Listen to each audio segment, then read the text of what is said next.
يا جماعة الخير، كيفكم؟ شو أخباركم؟ يسعد لي أوقاتكم. اليوم معنا يا صاحبي هذا اللمبة ما بيشتغل، بحاول أشغله.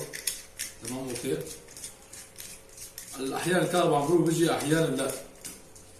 هسا هي شكينا من هون، شكينا الفيش ما عم بيشتغل. ليش؟ فيها عزل. أقولكم شو العزل، تابعوني لآخر فيديو رح أعلمكم كيف. لا تنسوني لايك وتفعيل زر الجرس والاشتراك بقناتي. أول شي بطلع الفيش، قرب الكاميرا. نفتح الغطاء، نفتح من هون، نفتح الغطاء.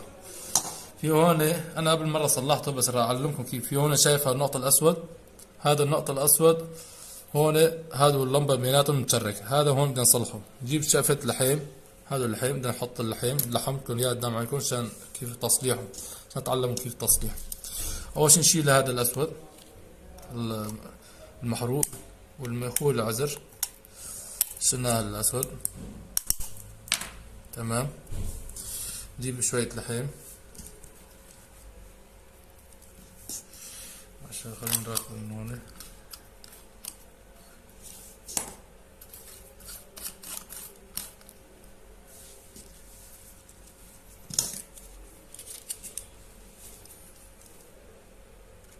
نجيب لحم نلحمه.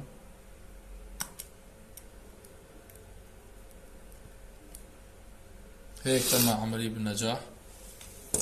هلا بدنا نجربه. يا بسم الله.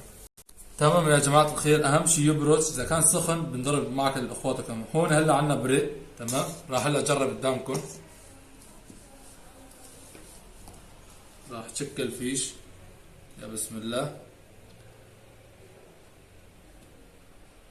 تم عملية بالنجاح، اشتغل معنا اللمبة. هيك تركب غطاء كمان.